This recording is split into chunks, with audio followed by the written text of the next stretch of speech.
우리 때는 말이죠. 땅 사고 집 사두면 그게 곧 자식들 대학 등록금이었고 든든한 노후 보험이었습니다.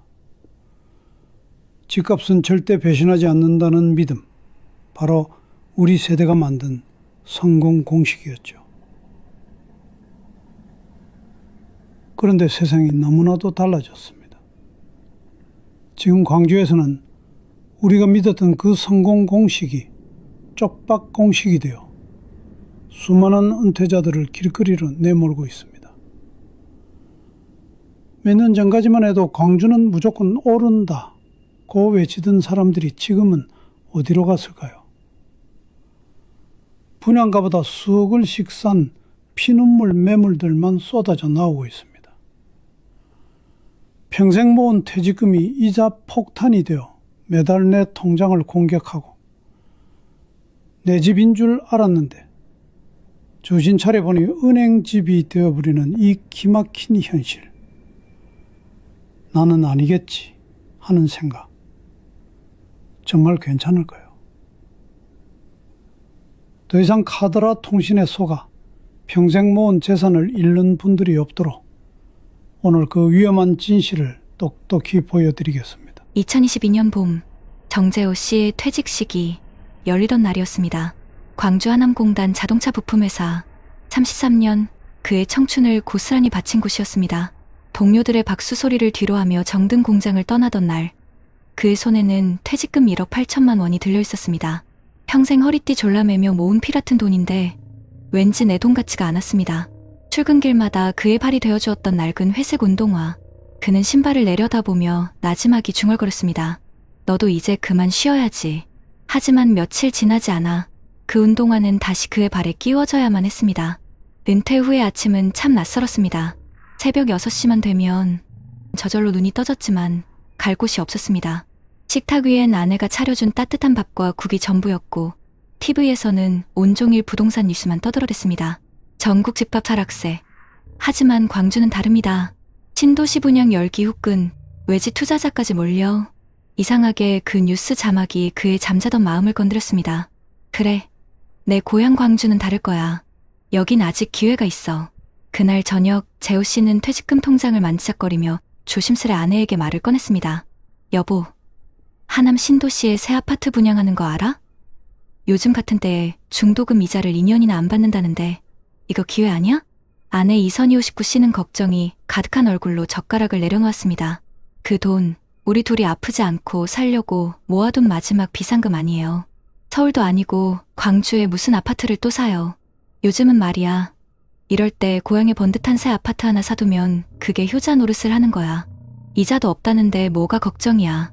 아내는 깊은 한숨을 내쉬었습니다. 여보, 당신 평생 기름 냄새 맡으면서 고생했잖아요. 이제 좀 쉬세요. 제발 욕심내지 말고요. 하지만 재호 씨의 마음은 이미 모델하우스 전단지에 가 있었습니다. 신도시 최고 입지, 노후 걱정 끝, 황금알을 낳는 아파트. 그 문구 하나하나가 마치 자신에게만 주어진 마지막 인생 역전의 기회처럼 느껴졌습니다. 며칠 뒤, 그는 아내 몰래 버스를 타고 하남 신도시 모델하우스를 찾았습니다. 주차장은 외지에서 온 차들로 가득했고 안에서는 신나는 음악이 울려 퍼졌습니다. 모든 게 축제 분위기였습니다. 젊고 예쁜 상담 직원이 그를 사렵게 맞았습니다. 아버님, 정말 잘 오셨어요. 이건 그냥 집이 아니에요. 2년 동안은 돈 한 푼 안 내고 갖는 새 집입니다. 준공되고 전세만 놓으면 앉아서 몇 천은 버시는 거예요. 그 말에 재호 씨의 눈이 번쩍 뜨였습니다. 정말로 준공 때까지 이자가 한 푼도 안 나갑니까? 그럼요. 저희를 뭘로 보시고 전세 3억은 무조건 나가니까 걱정 붙들어 매세요. 바로 그 말이었습니다. 그 한마디가 그의 모든 불안감을 녹여버렸습니다. 이자도 없고 전세만 맞추면 내 돈은 오히려 남는다니 이보다 확실한 노후 준비가 어디 있겠어. 그는 청약 서류를 받아들며 속으로 다짐했습니다. 이건 투기가 아니야. 내 노후를 위한 가장 안전한 보험이야. 집에 돌아온 그를 본 아내의 얼굴은 더 어두워졌습니다. 그 사람들 말만 믿으면 어떡해요. 세상에 공짜 점심이 어디 있다고. 이건 내 마지막 자존심이야.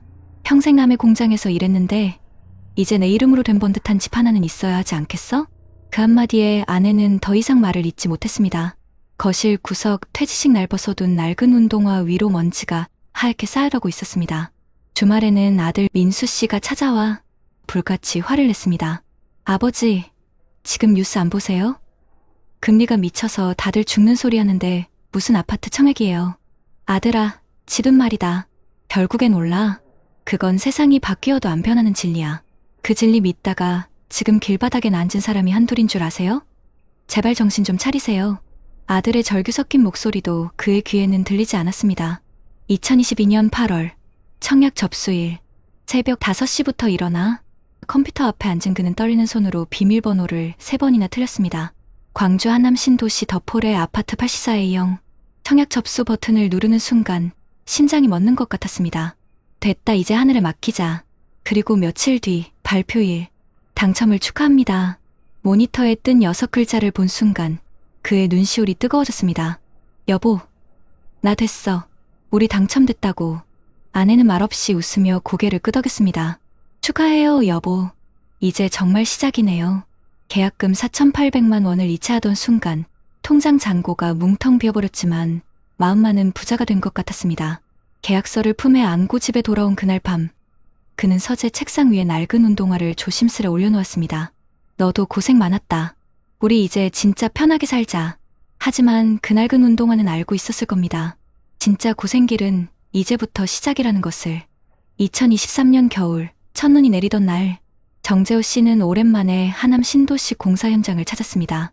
펜스 너머로 보이는 회색 콘크리트 기둥들 사이로 철근 냄새가 코끝을 찔렀습니다. 이제 절반쯤 올랐네. 그래도 잘 되고 있구만.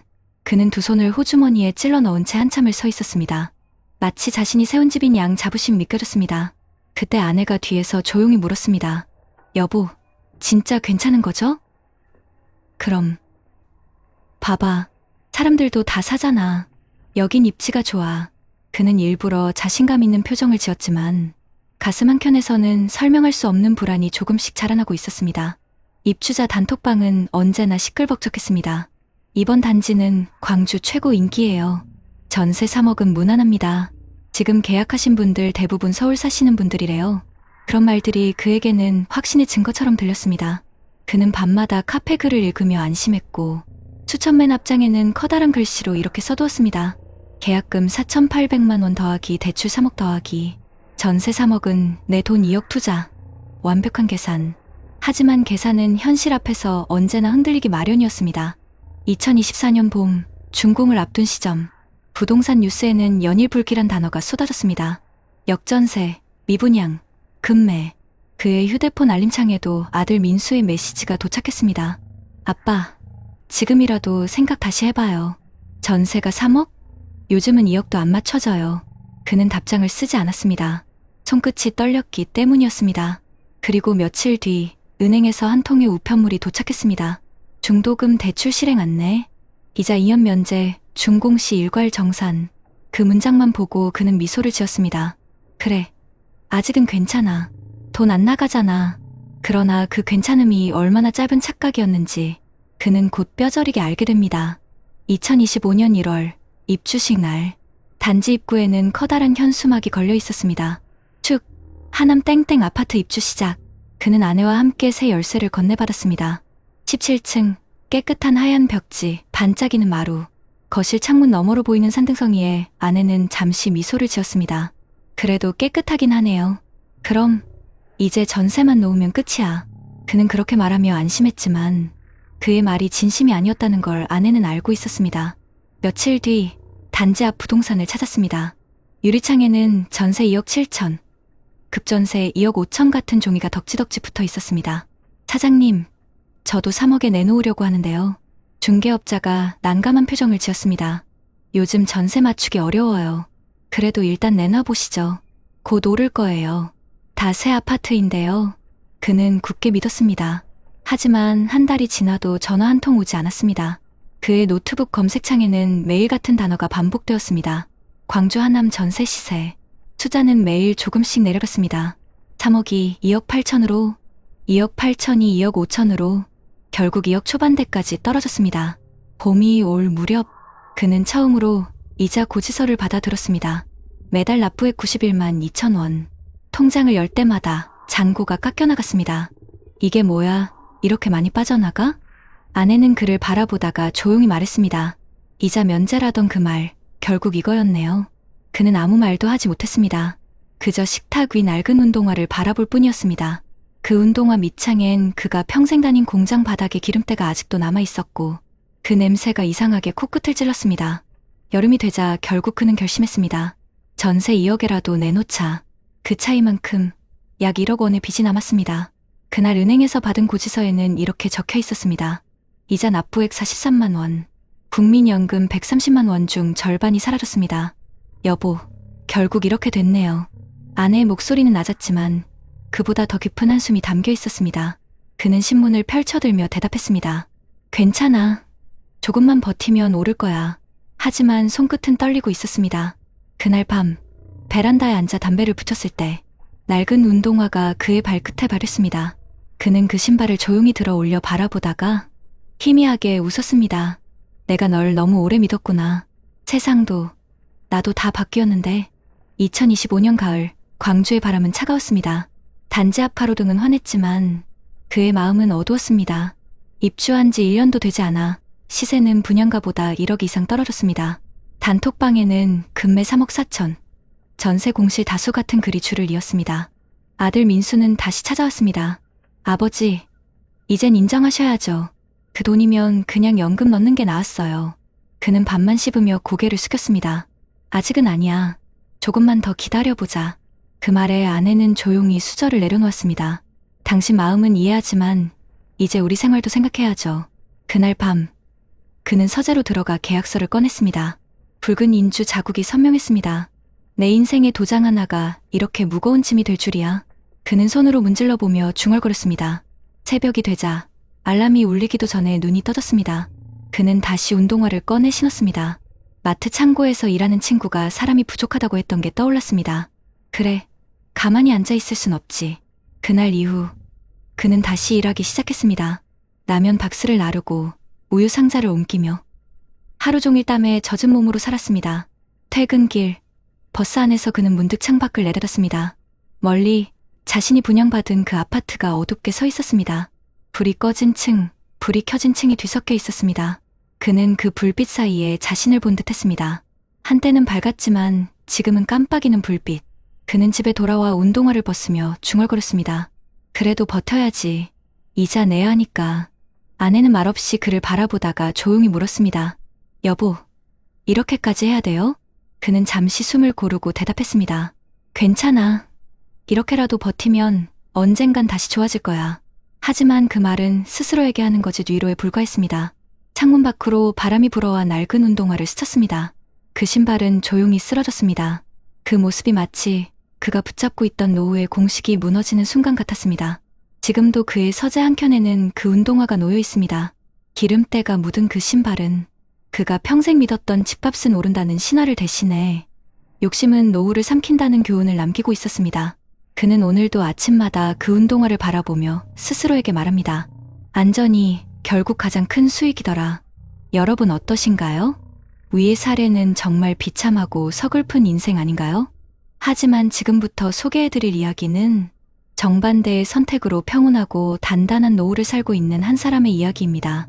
2021년 여름, 전북 전주의 한 시청 건물 앞에서 63세 김동석 씨가 정년퇴직 인사를 마쳤습니다. 김 과장님, 이제 좀 쉬세요. 동료들의 박수 속에서 그는 미소를 지었지만 마음 한켠은 묘하게 허전했습니다. 서류철로 가득한 책상, 30년 동안 매일 닦던 검은 가죽 구두, 그리고 마지막으로 책상 서랍에 넣어둔 흰 머그컵 한 잔. 그 안엔 오래된 커피 얼룩이 남아 있었지만 그에게는 평생의 일상이 담긴 물건이었습니다. 그는 퇴직금 대신 매달 나오는 공무원 연금 176만 원을 선택했습니다. 한 푼이라도 꾸준히 들어오는 게 낫지. 남들은 퇴직금 한꺼번에 받아서 투자하라고 조언했지만 그는 끝까지 고개를 저었습니다. 세상은 바뀌었어. 이제는 이자보다 마음이 중요하지. 그날 이후 그의 하루는 단순했습니다. 새벽이면 흰 머그컵에 커피를 내리고 아내 박연숙 씨와 함께 텃밭에 상추와 고추를 돌보는 일로 하루를 시작했습니다. 부부가 사는 집은 전주 효자동의 25년 된 빌라. 대출도 없고 세탁기 소리가 울릴 만큼 조용한 동네였습니다. 하지만 그 평온한 나날은 오래가지 않았습니다. 2022년 초 뉴스에서 이런 소식이 연일 흘러나왔습니다. 전국 아파트값 상승세 지속, 전주 광주 신도시 외지인 몰려 지금 사두면 노후가 편해집니다. 그 소리에 주변 친구들이 흔들리기 시작했습니다. 퇴직 후 돈이 남는 사람들은 앞다투어 새 아파트 청약에 뛰어들었습니다. 동서가 너도 들어와라. 광주 신축 단지 분양가가 5억이라는데 전세 놓으면 이자도 다 갚는다더라. 그 말은 어쩐지 20년 전 주식 열풍 때 들었던 말과 똑같았습니다. 안 하면 바보다. 퇴직 동료 최 부장은 심지어 퇴직금을 모두 털어 전북역 신도시 분양권을 샀습니다. 그는 동석 씨를 보며 웃었습니다. 넌 너무 보수적이야. 세상은 변했어. 요즘은 움직이는 사람이 돈을 버는 거라니까. 하지만 동석 씨는 그저 흰 머그컵을 내려놓으며 조용히 대답했습니다. 내가 평생 본 건 남들 따라간 사람은 늘 후회하더라. 그해 봄, 아내 연숙 씨가 걱정스레 물었습니다. 여보, 우리도 저축 말고 뭐 좀 해야 하는 거 아냐? 물가도 오르고 연금만으로는 버겁잖아. 그는 고개를 끄덕였습니다. 그래, 맞아. 근데 우리 형편에 벌어야지 보다 지켜야지가 먼저야. 그는 금융감독원에서 운영하는 시니어 금융교육 프로그램을 찾아 신청했습니다. 주변 친구들은 비웃었습니다. 공부해서 뭐 하냐? 그냥 부동산 하나 잡으면 끝인데. 하지만 그는 매주 월요일 노트북을 켜고 노후자산 포트폴리오 구성, 국민연금 퇴직연금 통합관리 같은 강의를 들으며 꼼꼼히 메모했습니다. 그때 알게 된 한 문장이 그의 머릿속을 강하게 때렸습니다. 노후의 성공은 수익이 아니라 지속이다. 그날 이후 그는 소비부터 바꿨습니다. 매달 50만 원씩 들어가는 외식비를 줄이고 쓰지 않는 보험을 해지했습니다. 남는 돈은 고금리 정기예금과 국민연금 추가 납입제도에 나눠 넣었습니다. 적게 벌어도 꾸준히 들어오면 마음이 편하지. 그는 그렇게 작은 안정의 사다리를 하나씩 쌓아갔습니다. 2023년 여름, 부동산 시장이 요동치기 시작했습니다. 금리가 급등했고 주변에서는 역전세, 급매라는 말이 터져나왔습니다. 그때 전화를 걸어온 건 퇴직 동료 최 부장이었습니다. 야, 나 큰일 났다. 세입자가 나가겠대. 전세도 안 맞춰져. 목소리는 떨리고 있었습니다. 은행 이자만 한 달에 100만 원이야. 내가 왜 그때 너 말 안 들었을까. 통화가 끝나자 동석 씨는 한동안 말없이 창밖을 바라봤습니다. 그리고 흰 머그컵을 들어 천천히 커피를 마셨습니다. 남보다 늦어도 괜찮아. 대신 지키면 돼. 하지만 그의 노후에도 위기는 있었습니다. 2024년 아내가 갑작스레 허리디스크 수술을 받게 된 것입니다. 입원비와 재활비로 500만 원이 들었습니다. 여보, 이러다 우리도 빚 내야 하는 거 아니야? 아내의 말에 그는 미소를 지었습니다. 아니야. 준비했잖아. 그는 비상자금 통장에서 차분히 돈을 이체했습니다. 그 통장은 매달 10만 원씩 꾸준히 채워온 작은 안전망이었습니다. 그제야 아내는 눈시울이 붉어졌습니다. 이래서 당신이 공부하더니 통장을 나눠두더니 그게 다 이런 이유였네요. 그는 조용히 웃었습니다. 우리 세대는 버는 게 기술이 아니라 지키는 게 기술이야. 2025년 봄, 그의 흰 머그컵에는 여전히 커피 얼룩이 남아 있었습니다. 하지만 이제 그 얼룩은 고생이 아니라 안정의 흔적이었습니다. 이웃 할머니들이 말했습니다. 김 선생님은 참 여유로워 보여요. 그는 웃으며 대답했습니다. 여유는 통장 잔고보다 마음에 있어야 하죠. 그의 일상은 여전히 단조로웠지만 그 단조로움이 바로 평화였습니다. 고금리, 물가 상승, 투자 유혹이 난무하는 세상 속에서도 그는 여전히 흰 머그컵 하나로 하루를 시작하고 있었습니다. 2025년 여름, 전주 효자동의 아침은 평화로웠습니다. 창문 너머로 햇살이 들어오고 부엌에서는 라디오가 잔잔히 흘러나왔습니다. 오늘도 부동산 시장은 하락세를 이어가고 있습니다. 앵커의 목소리에 김동석 씨는 조용히 머그컵을 내려놓았습니다. 그의 시선은 커피잔 바닥에 맺힌 갈색 얼룩 위에 머물렀습니다. 이 작은 흔적이 내 인생을 지켜줬구나. 그때 아내 연숙 씨가 주방에서 나와 웃으며 말했습니다. 당신 요즘 얼굴이 편안해 보여요. 그래요? 예전엔 하루 종일 뉴스만 보더니 요즘은 텃밭만 보고 웃잖아요. 그는 커피를 한 모금 마시며 고개를 끄덕였습니다. 이젠 뉴스보다 하늘색이 더 중요하더라고. 하지만 그의 평온한 일상에도 어느 날 균열이 찾아왔습니다. 그해 가을, 아들 김현우 씨가 전주로 내려왔습니다. 서울에서 회사 생활을 하던 현우는 최근 구조조정 여파로 직장을 잃은 상태였습니다. 아버지, 저 이번 달까지만 월세 내고 나가야 될 것 같아요. 아들은 침묵하다가 조심스레 말을 꺼냈습니다. 혹시 잠깐만 아버지 집에 들어가도 될까요? 그 순간 아내의 손이 멈췄습니다. 그럼 들어오지. 가족인데 뭐가 문제야. 동석 씨는 짧게 대답했지만 속으로는 불안이 스쳤습니다. 우리 노후 자금, 당장 여유는 없는데. 하지만 그는 머리를 흔들며 마음을 다잡았습니다. 이럴 때를 대비해 아낀 거잖아. 그는 비상자금 통장에서 100만 원을 꺼내 아들에게 건넸습니다. 서울에 있을 땐 몰랐지? 사람은 돈이 아니라 가족이 옆에 있을 때 진짜 부자야. 아들은 눈시울이 붉어졌습니다. 며칠 뒤 가족 셋이 함께 저녁을 먹었습니다. 작은 식탁 위엔 텃밭에서 딴 상추와 된장찌개가 올려져 있었습니다. 아버지, 솔직히 말씀드리면요. 처음엔 아버지가 너무 답답하다고 생각했어요. 친구 아버지들은 다 주식, 부동산으로 돈 벌었다고 자랑하니까요. 근데 지금은 알겠어요. 그 답답함이 우리 가족을 지킨 거였어요. 그 순간 동석 씨의 눈가가 붉어졌습니다. 그는 웃으며 밥을 한 숟가락 떴습니다. 세상은 늘 빨리 가라고 하지만 결국 끝까지 남는 건 천천히 간 사람들이더라. 시간이 흘러 2025년 겨울, 주변 친구들 중 몇몇은 여전히 손해본 부동산을 붙잡고 있었습니다. 그 중 한 명, 퇴직 동료 최 부장이 다시 그를 찾아왔습니다. 야, 김동석, 너 그때 진짜 현명했어. 왜요? 내 아파트, 이제 분양가보다 1억이 떨어졌어. 대출이자에 미치겠어. 너처럼 연금으로 살 걸 그랬다. 최 부장의 얼굴에는 깊은 피로가 묻어 있었습니다. 그는 말없이 머그컵을 건넸습니다. 커피나 한 잔에. 세상은 바뀌어도 사람 사는 건 다 거기서 거기야. 잠시 후 최 부장은 말없이 창밖을 바라보다가 중얼거렸습니다. 넌 성공한 사람이야, 김동석. 하지만 그는 그 말을 듣고도 고개를 저었습니다. 아니, 난 그냥 지켰을 뿐이야.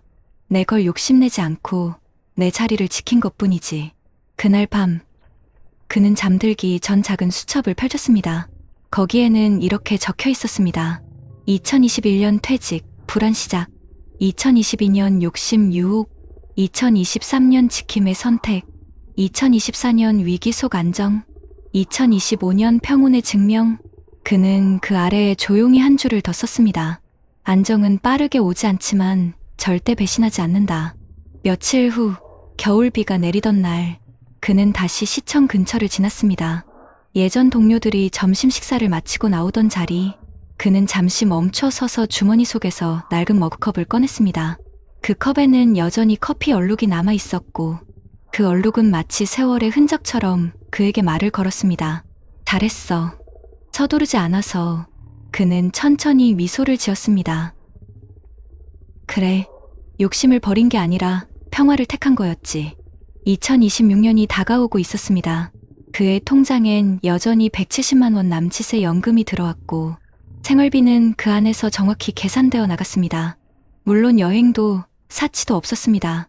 하지만 대신 매일 저녁이면 아내와 아들이 웃는 얼굴로 밥상 앞에 앉아 있었습니다. 여보, 오늘은 왜 커피를 2잔이나 마셨어요? 그냥 오늘따라 참 고맙더라고요. 그는 말없이 창밖을 바라봤습니다. 눈발이 흩날리는 그 밤, 그의 머그컵에서 피어오르는 김은 마치 세월을 데우는 듯했습니다. 이제 그의 인생엔 더 이상 한탕도 역전도 없었습니다. 하지만 그 대신 매일 같은 자리에서 같은 사람들과 같은 커피를 마실 수 있는 평화가 있었습니다. 그 평화는 숫자로 계산되지 않는 진짜 부자의 증거였습니다. 그는 오늘도 그 머그컵을 닦으며 중얼거립니다. 사람은 결국 욕심보다 마음을 남기고 떠나는 거야. 그리고 조용히 미소 짓습니다. 창문 밖으로 비치는 겨울 햇살 아래 그의 흰 머그컵은 여전히 따뜻했습니다.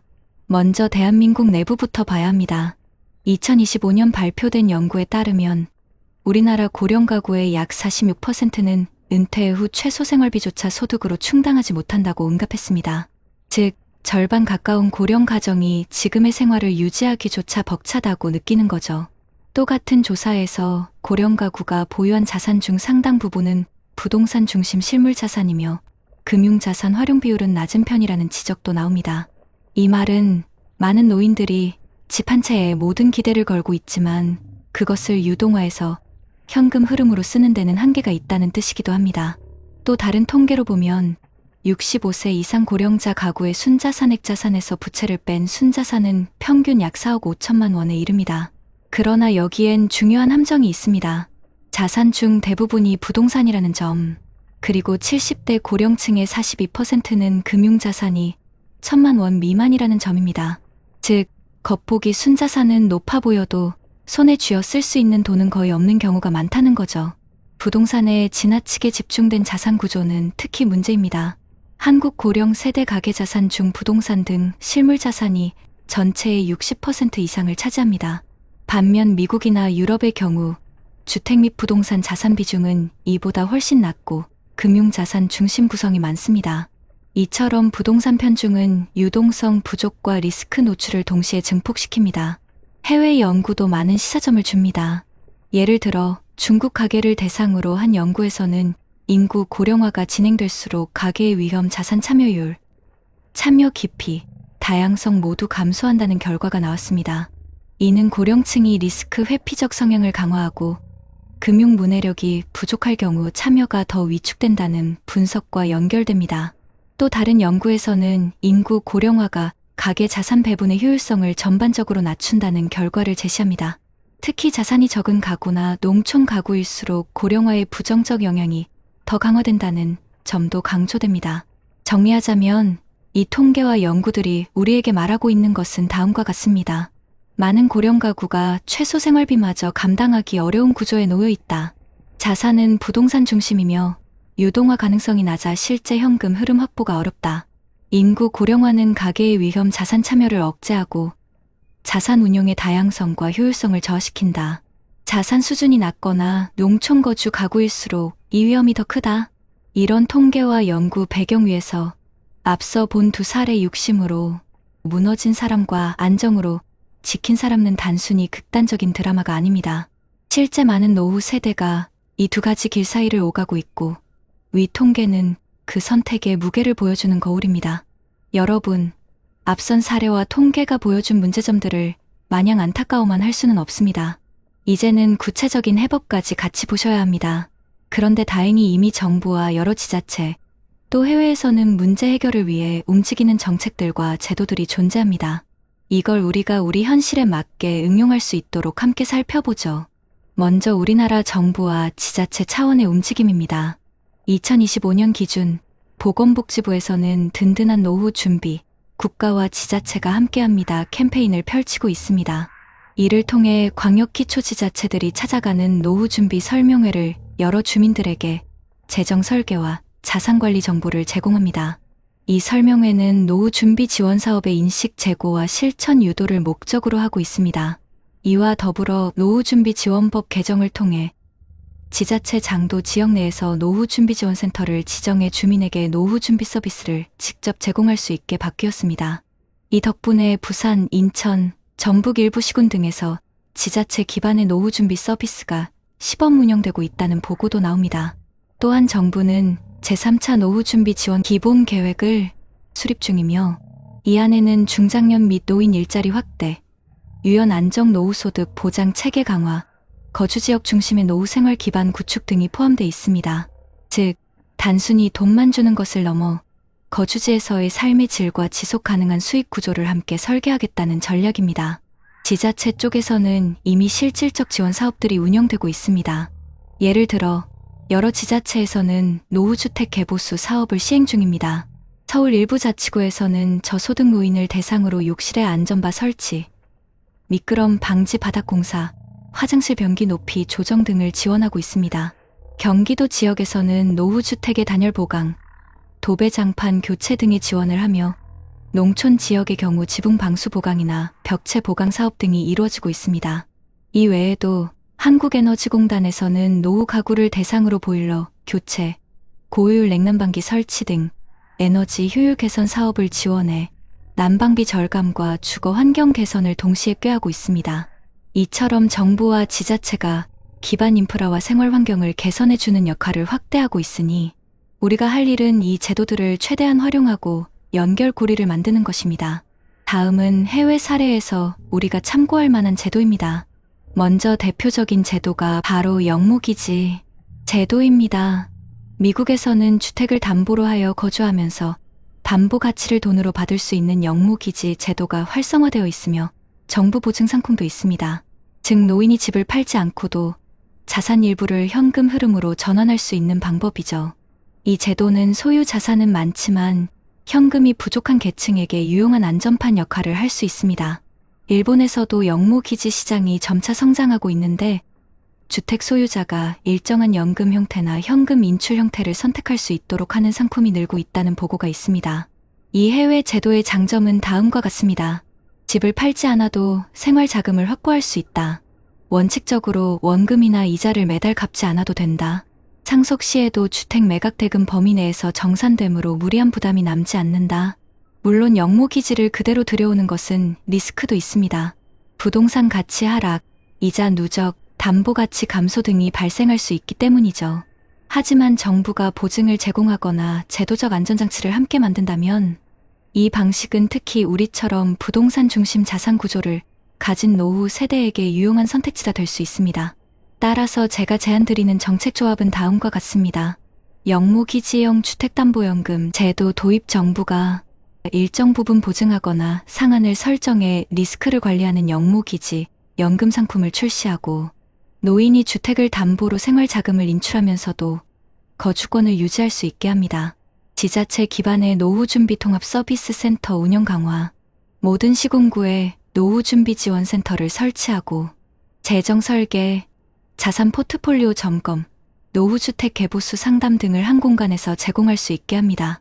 노후주택 리모델링 및 주거 환경 개선 지원 확대, 저소득 노인을 대상으로 욕실주택 보수단열 개선 보조금을 늘리고 신청 절차도 간소화하여 실제 체감도를 높이는 정책을 강화합니다. 중장년 노인 일자리 연계 더하기 소득 보완 프로그램 확대, 노동 가능 세대에게 적합한 일자리를 더 많이 제공하고 노후 소득 한극을 메울 수 있도록 연계형 소득 보완 제도를 강화합니다. 영무기지 및 노후금융상품에 대한 금융교육 및 상담 의무화, 영무기지나 연금형 금융상품 계약 전에 반드시 전문가 상담을 거치게 하고 상품 구조와 리스크를 쉽게 설명한 자료를 제공하도록 제도화합니다. 한 사람은 고행의 하늘을 믿고 또 한 사람은 마음의 평화를 믿었습니다. 하나는 욕심이었고 다른 하나는 지혜였습니다. 두 발로 걷는 인생길 위에서 누군가는 더 가지려는 발걸음을 내딛었고 누군가는 지키려는 발걸음을 멈췄습니다. 하지만 세월은 말합니다. 빨리 걷는다고 더 멀리 가는 건 아니라고요. 여러분, 오늘 우리가 함께 들은 두 사람의 이야기는 사실 우리 모두의 마음속에서 끊임없이 싸우고 있는 두 목소리일지도 모릅니다. 지금이 기회야. 늦기 전에 잡아야 해. 아니야. 이젠 지켜야 해. 내가 가진 걸 소중히 해야 해. 이 두 속삭임은 어느 날 아침 퇴직금 통장을 열어보는 순간 혹은 밤늦게 불 꺼진 거실에서 한숨을 내쉴 때마다 누구에게나 찾아오는 선택의 갈림길이죠. 광주에서 노후를 걸고 분양 아파트를 선택했던 정재호 씨. 그는 인생 마지막 도전을 기회라 믿었지만 그 길 끝에는 외로움과 빚 그리고 깨달음이 기다리고 있었습니다. 반면 전주의 작은 빌라에서 매일 커피 한 잔으로 하루를 여는 김동석 씨. 그는 조금 늦어도 괜찮다는 믿음으로 욕심을 버리고 평화를 얻었습니다. 두 사람의 삶은 서로 달랐지만 결국 한 가지를 우리에게 가르쳐 주었습니다. 노후의 행복은 더 많이 가지는 데서 오지 않고 내가 가진 걸 지켜내는 마음에서 시작된다는 것. 사람은 누구나 젊을 때는 더 벌어야 한다고 말합니다. 하지만 나이가 들수록 깨닫게 되죠. 벌어야 하는 건 돈이 아니라 함께 웃어줄 사람, 따뜻한 밥 한 끼를 나눌 수 있는 여유, 그리고 내일을 기다릴 수 있는 평온함이라는 것을요. 정재호 씨의 낡은 운동화는 오늘도 현관 구석에서 조용히 말을 건넵니다. 더 이상 달리지 않아도 돼. 이제는 천천히 걸을 시간이야. 그 신발엔 평생을 버텨온 노동의 흔적이 남아있고 그 흔적은 후회의 상징이 아니라 삶을 다해 살아낸 사람의 자취입니다.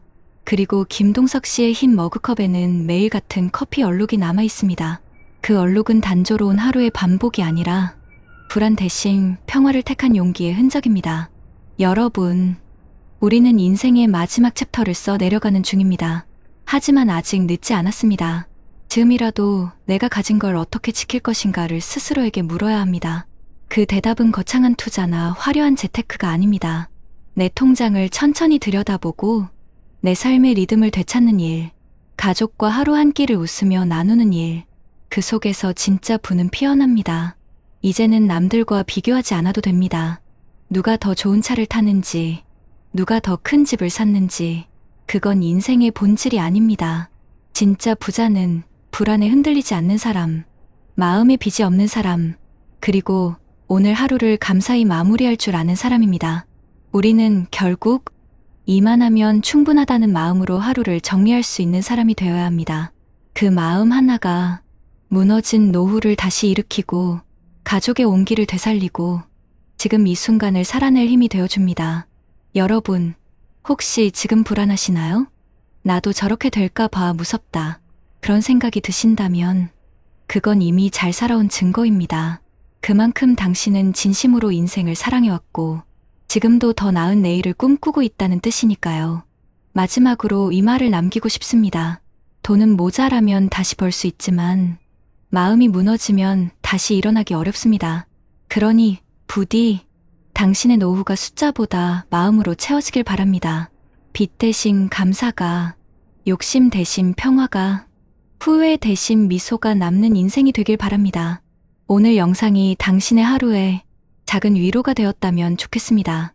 그리고 부디 정재호 씨처럼 흔들리는 사람이 아닌 김동석 씨처럼 지켜내는 사람이 되시길 바랍니다.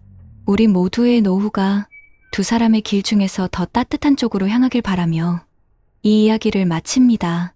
승진 명단에서 내 이름이 빠진 순간 나는 세상에서 가장 작은 사람이 되어버렸습니다. 여러분, 혹시 이런 경험 있으신가요? 밤낮 없이 일했는데도 승진해서 이름이 빠져 있을 때 그 허탈함과 분노 남들이 박수받는 순간 나는 왜 뒤처진 걸까 하는 씁쓸한 말입니다. 최근 대한민국 직장인 조사에서도 50대 남성의 절반 이상이 공든 노력이 인정받지 못했다는 좌절을 겪었다고 합니다. 그런데 이 문제는 단순히 직장에서의 실패가 아니라 가족의 삶과 자존감까지 흔들리게 만듭니다. 특히 우리 세대 40대, 50대, 60대에게 승진, 실패는 단순한 일이 아닙니다. 곧장 해고의 불안, 경제적 압박, 그리고 건강마저 위협하는 무거운 그림자로 다가오기 때문이죠. 하지만 반대로 이 시기를 어떻게 이겨내느냐에 따라 인생의 다음 장이 달라집니다. 오늘은 승진에서 탈락한 아들에게 건네는 아버지의 편지를 통해 우리가 놓치지 말아야 할 삶의 지혜를 함께 나누고자 합니다. 끝까지 함께 해주시면 지금의 상처를 새로운 출발점으로 바꾸는 길을 분명히 찾으실 수 있을 겁니다. 본격적인 영상 시작 전에 구독과 좋아요는 영상 제작에 정말로 큰 힘이 됩니다. 책상 위에 흰 봉투가 놓여 있었다. 아들에게라고 또박또박 적힌 글자. 박성호는 저녁밥을 시켜둔 채 회사에서 돌아온 아들 민재의 어깨가 축 늘어진 것을 보고도 아무 말 하지 못했다. 2025년 봄, 물가도 대출이자도 버겁고 병원비 영수증은 늘 두툼해지는 때 그의 집 거실에는 오래된 선풍기 바람과 씁쓸한 한숨만 맴돌았다. 성우는 중소기업 영업팀 부장으로 정년을 채우고 몇 해 전 퇴직했다. 자랑할 경력은 많지 않았다. 매출이 오르던 해보다 버티던 해가 더 많았고 명함에 새겨진 직함보다 고객에게 먼저 안부를 묻던 습관이 몸에 밴 사람. 그가 오늘 밤 꺼낸 건 회식 자리에서 배우지 못한 말들이었다. 버티는 법과 스스로를 잃지 않는 버프, 그리고 내가 승진해서 미끄러졌다고. 내 인생이 미끄러진 건 아니라는 말. 봉투 속 편지는 그렇게 시작됐다. 사연 도입 민재는 수도권 제조업체의 품질관리 파트에서 잔업을 달고 살았다. 주말마다 공장 라인을 돌며 불량률 보고서를 고쳤고 상사에게는 현장 정리도 실력이라는 말을 배우며 묵묵히 치웠다. 평범했지만 성실했고 집에 오면 엄마 약 봉투를 챙기고 전세 만기 알림을 확인하는 가족을 먼저 떠올리는 아들이었다. 갈등 전개. 그런데 올봄 인사발령 공지가 올라왔을 때 민재의 이름은 명단에 없었다. 후배가 먼저 팀장을 달았고 새로운 바람이라는 한 줄 코멘트가 사무실을 지나갔다. 그날 밤 냉장고 문 앞에서 그는 말없이 물만 마셨다. 절정 한 달이 지나자 경무와 초조가 겹쳐졌다. 라인에서 작은 사고가 났고 책임 소재를 둘러싼 회의에서 민재는 스스로를 더 몰아붙였다. 야간 근무 뒤 돌아온 새벽, 거실 불을 끄지 못한 채 소파에 웅크려 있던 그의 손에서 사원증이 바닥으로 떨어졌다. 전한성우는 그 손을 조용히 들어 올리며 서랍 깊숙이 넣어두었던 자신의 오래된 수첩을 꺼냈다. 아빠도 내 나이 때 승진 명단에서 3번 미끄러진 적이 있다. 그때 회사 계단을 오르내리며 내가 부족해서일까만 수백 번 되뇌었다. 그런데 버틴 끝에 알게 된 건 실력은 하루아침에 보이지 않고 태도와 관계가 먼저 보인다는 사실이었다. 그는 더 길게 말하지 않았다. 장판에 툭 떨어진 사원증을 집어 책상 위에 올려두고 내일은 보고서 첫 문장부터 바꿔보자라고만 적었다. 공장 안전등이 꺼지는 시각, 카드값 청구 알림이 울리는 시각, 전기요금, 인상 알림이 뜨는 시각을 그는 알고 있었다. 그래서 문장 사이사이에 작은 행동표를 끼워 넣었다. 라벨, 표기, 순서, 확인. 마음이 무너지기 전에 손부터 움직이게 하는 장치였다. 공감 유도 마무리 남 얘기 같지 않다. 그치. 그래서 내가 편지를 썼다. 상징처럼 흰 봉투가 탁자 위에서 작은 숨을 쉬었다. 성호의 편지는 장황하지 않았다. 첫 장에는 돈 얘기가 없었다. 다만 누가 너를 평가하든 너는 너를 깎지 마라는 문장이 3번이나 반복되어 있었다. 그리고 둘째 장에는 그가 젊은 시절 겪었던 눈물의 골짜기가 조용히 적혀 있었다. 영업팀 막내였던 어느 해 여름, 창고에서 반품 상자를 밤새 옮기다 허리를 삐끗했고 다음 날 아침 고객 미팅에선 가격표 한 줄을 틀려 계약을 놓쳤다. 그때 선배는 실수에 이름표를 달아두면 다음엔 먼저 알아본다라고 했다. 성우는 그 말을 그대로 적었다. 실수는 내 것, 교훈도 내 것. 그는 아들에게 실패를 강의하지 않았다. 그저 실패를 붙잡고 지나온 밤들을 보여주었다. 퇴직 뒤 몇 해, 그는 매달 장부를 정리하며 현실을 배웠다. 식용유 값이 오르고 공공요금이 오를 때 눈을 감고 지낼 수 없다는 것. 이자 고지서가 도착하는 날이면 작은 전구 하나라도 꺼야 마음이 편해지는 것. 그래서 민재가 승진 명단에서 빠졌다는 소식은 체면보다 생활을 먼저 떠올리게 했다. 승진 수당이 오르면 병원비 부담을 조금 덜 수 있고 적금 만기 때 전세 보증금을 보태기 수월할 것이다. 그러나 그는 편지에서 단 한 줄도 돈으로 아들을 재지 않았다.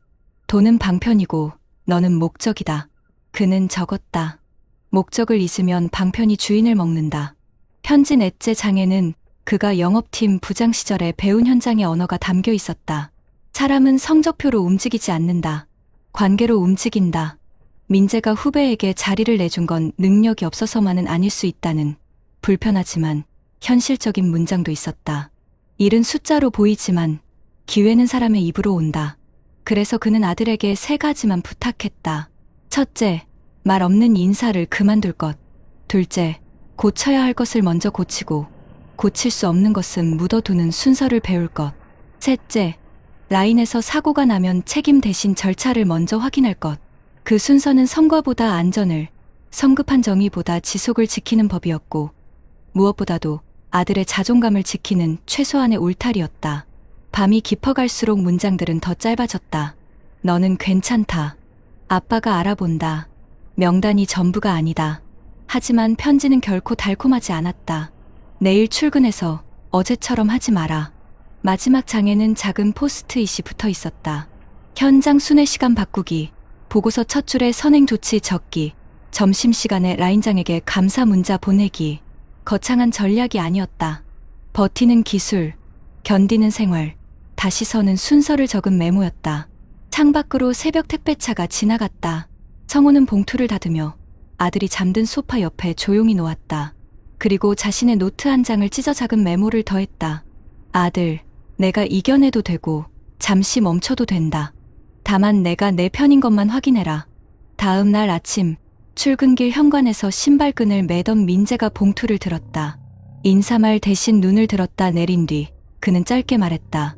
아빠, 오늘은 먼저 현장부터 돌고 들어갈게. 그 말 속에 성우는 알았다. 아직 명단에는 없지만 오늘의 한 줄이 내일의 명단을 바꿀 수도 있다는 것을, 그리고 그 바꾸는 힘은 누군가의 편지에서 시작된다는 것을 거실시계는 새벽을 가리켰다. 아침 공기는 차가웠다. 민재는 출근길 지하철 손잡이를 잡고도 눈을 감았다. 회사 건물 앞에 서니 여전히 마음은 무거웠다. 승진 발표가 있던 그날, 복도에서 들려오던 박수 소리가 귓가를 떠나지 않았다. 민재 씨도 열심히 했는데 이번엔 아쉽네요. 선배의 말은 위로 같았지만 실제로는 너는 부족했다라는 선언처럼 들렸다. 그때부터였다. 업무 하나에도 긴장이 몰려와 손끝이 떨리고 작은 실수마저 2배로 크게 다가왔다. 절정은 예상치 못한 순간에 찾아왔다. 여름 장마가 한창이던 어느 날, 생산 라인에서 큰 기계 오작동이 발생했다. 수십 대의 제품이 불량 처리되었고 민재는 현장에서 중심을 잡지 못했다. 보고서 작성 과정에서 숫자가 틀렸다는 지적을 받자 그는 회의실에서 눈앞이 하얘졌다. 누군가는 무심히 승진 못하는 이유가 있네라고 중얼거렸다. 그 말이 비수처럼 꽂혔다. 퇴근길, 비에 젖은 양복 주머니에서 아버지가 남긴 편지 봉투가 손끝에 닿았다. 그 순간 그는 깨달았다. 자신이 두려워하는 것은 승진 자체가 아니라 인정받지 못하는 존재로 남는다는 공포였다. 그날 밤, 민재는 편지를 다시 꺼내 읽었다. 돈은 방편이고 너는 목적이다. 그 한 줄이 낡은 전등불 아래서 또렷하게 보였다. 아버지가 젊은 시절 반품 상자를 옮기며 삐끗한 허리를 붙잡고도 다음 날 고객을 찾아갔다는 이야기가 떠올랐다. 실수는 내 것, 교훈도 내 것. 그 말은 패배의 낙인이 아니라 살아가는 기술이라는 걸 처음 이해했다. 전환의 순간은 그 다음 주에 찾아왔다. 민재는 보고서를 제출하면서 첫 장에 작은 메모를 붙였다. 선행 조치 불량 원인 추적 완료, 예방 프로세스 보완 중. 이전에는 단순한 결과 보고서였지만 이번에는 과정과 개선을 담았다. 상사는 의외라는 듯 고개를 끄덕였다. 라인장에게는 점심시간에 짧은 감사 메시지를 보냈다. 어제 도움 주셔서 고맙습니다. 대단한 변화는 아니었지만 현장의 공기가 조금 달라졌다. 누군가 그에게 이번에는 잘했네라고 말했다. 그 짧은 문장이 그의 숨을 틔웠다. 그는 더 이상 승진 탈락을 끝으로 보지 않았다. 오히려 이 시간이 내 자존심을 다시 세우는 훈련이라고 받아들이기 시작했다.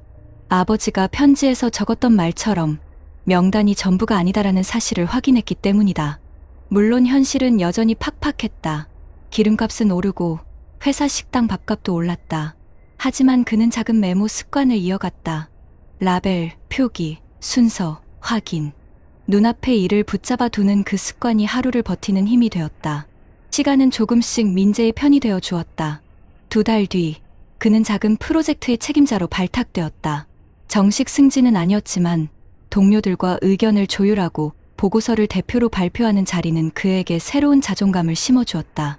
발표를 마친 뒤 박수 속에서 그는 무심코 다시 아버지의 봉투를 떠올렸다. 그 안에는 여전히 같은 문장들이 있었다. 너는 괜찮다. 아빠가 알아본다. 이제 민재는 아버지의 편지를 단순한 위로가 아니라 하나의 지침으로 읽는다. 실패는 내 것이지만 교훈도 내 것이다. 그 말이 그를 일으켜 세운 것이다. 그리고 그 편지를 건넨 아버지 역시 정년 후 퇴직금을 생활비와 대출 상환으로 거의 다 써버리면서도 꺾이지 않고 하루하루를 살아낸 증인이었다. 중소기업 영업팀 부장으로 화려한 성과는 없었지만 끝까지 버티며 회사를 지킨 아버지의 인생이 그 편지 한 장에 고스란히 담겨 있었다. 여러분, 이 이야기가 남 얘기 같으신가요? 사실 지금도 수많은 직장인들이 같은 고민 속에 살아가고 있습니다. 승진 탈락은 곧장 해고나 퇴직으로 이어지지 않아도 마음속에서는 이미 내가 밀려났다는 절망을 낳습니다. 하지만 기억해야 합니다. 명단은 사람을 결정하지 않습니다. 우리가 붙잡아야 할 건 자존감이고 그 자존감은 작은 메모, 한 줄의 편지, 누군가의 짧은 격려 속에서 다시 살아납니다. 아버지가 아들에게 전한 편지는 결국 이렇게 말하고 있었습니다. 명단에서 빠져도 내 삶에서 빠지지 마라. 이 메시지는 우리 모두에게 필요한 말이 아닐까요? 여러분 어떠시나요? 위의 사례는 정말 비참하고 서글픈 인생 아닌가요? 하지만 지금부터 소개해드리는 사례는 정반대의 선택으로 행복한 노후를 보내고 있는 분을 소개해드리겠습니다. 경기도 안산에 살고 있는 김상호 씨, 올해 66살입니다.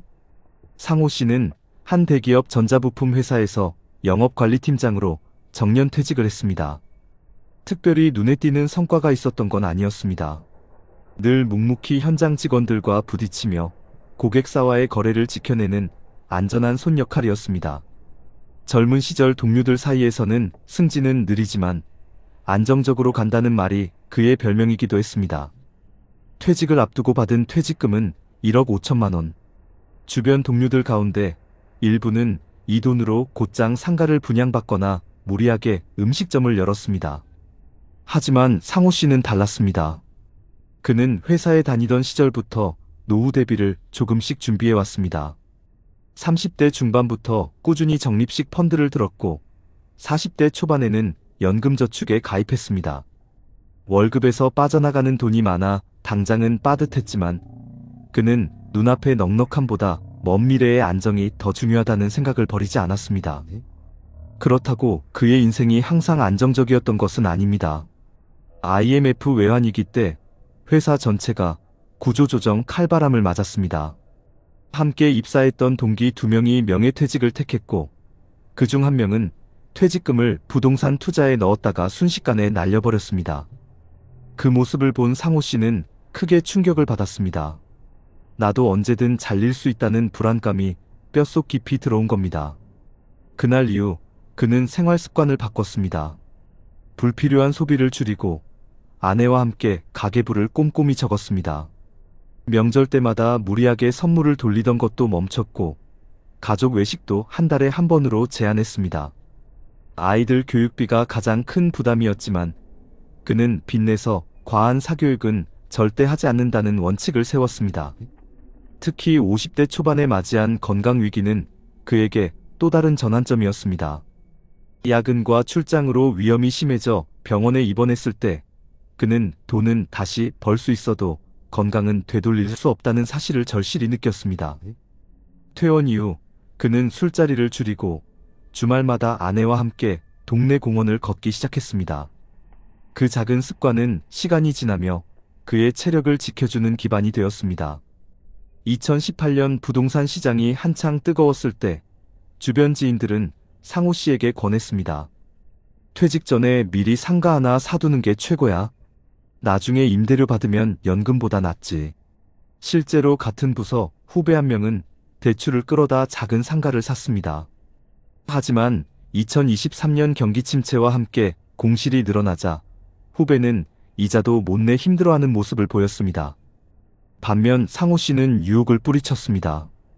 그는 아내와 함께 긴 대화를 나눴습니다. 여보, 퇴직금은 절대 한 방에 날아갈 수 있는데 쓰지 말자.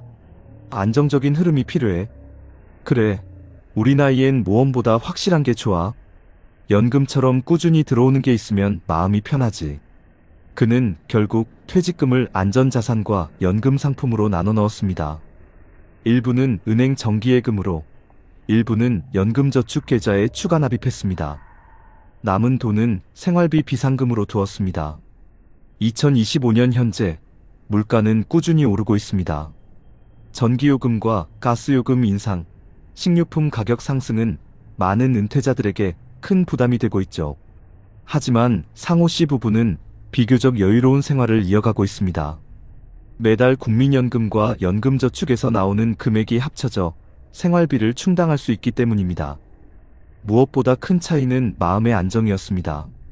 같은 아파트 단지의 또래 이웃 중 일부는 여전히 아르바이트를 전전하거나 자녀에게 생활비를 의지하고 있었습니다. 하지만 상호 씨는 아침마다 텃밭에서 상추를 따고 아내와 함께 동네 작은 도서관에서 자원봉사를 다니며 시간을 보냈습니다. 손주가 놀러오면 준비해둔 저금통에서 용돈을 꺼내주는 재미도 있었습니다. 그는 종종 아내에게 이렇게 말하곤 합니다. 내가 예전에 무리해서 상가 투자했으면 지금 아마 집도 잃고 마음도 잃었을 거야. 아내는 웃으며 대답합니다. 당신이 미리 준비해둔 덕분에 지금 이렇게 웃는 거잖아요. 여러분, 상호 씨의 이야기는 결코 특별한 재능이나 운 덕분이 아닙니다. 그는 평범하게 회사에 다니며 작은 습관과 원칙을 지켜온 것뿐입니다. 다만 중요한 순간에 무리한 선택을 하지 않았고 안정을 최우선으로 삼았습니다. 그래서 그의 노후는 두려움보다 평온이 많습니다. 이웃의 어려움에 귀 기울일 수 있고 손주에게 미소 지어줄 수 있으며 무엇보다 스스로에게 나는 준비된 삶을 살고 있다고 말할 수 있습니다. 하지만 상호 씨의 노후에도 위기가 없었던 것은 아닙니다. 2022년 겨울 아내가 갑작스럽게 당뇨 합병증으로 병원에 입원하게 되었습니다. 매달 들어가는 약값과 치료비가 생각보다 컸습니다. 당시 물가 상승으로 장바구니 물가가 치솟고 난방비 고지서는 예년에 2배 가까이 불어났습니다. 주변 친구들은 그에게 조언했습니다. 이럴 때는 가지고 있는 자산을 조금 풀어야지. 집을 담보로 대출받아서라도 병원비를 마련해야 한다니까. 다른 지인은 이렇게 말했습니다. 나 같으면 지금이라도 상가 하나 사서 임대 돌리지. 치료비는 임대료로 해결하면 되잖아.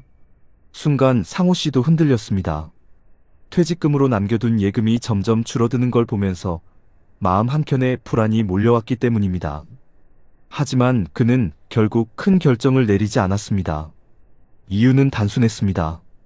내가 지금 무리한 선택을 하면 나중에 더 큰 구멍이 날 수 있다. 그는 아내와 상의한 끝에 치료비는 국민연금과 연금저축에서 나오는 현금 흐름 안에서 조정하기로 했습니다.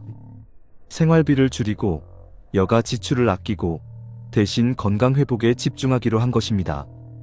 그 결정은 쉽지 않았지만 시간이 지나며 옳았다는 것을 알게 되었습니다. 아내는 재활치료를 거쳐 건강을 어느 정도 회복했고 두 사람은 생활 습관을 바꾸면서 지출을 다시 관리할 수 있었습니다.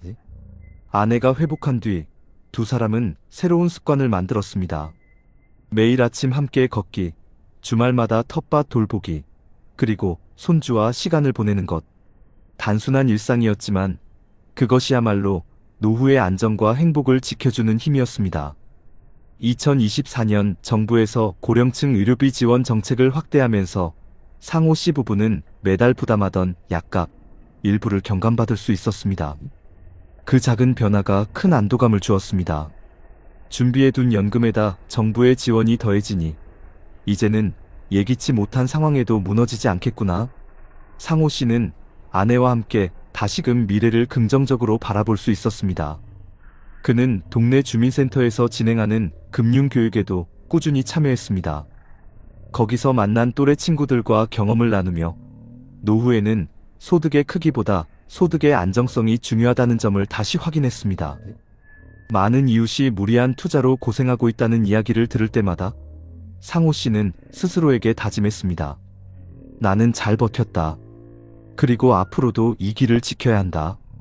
여러분, 상호 씨의 삶은 극적으로 드라마틱하지 않습니다.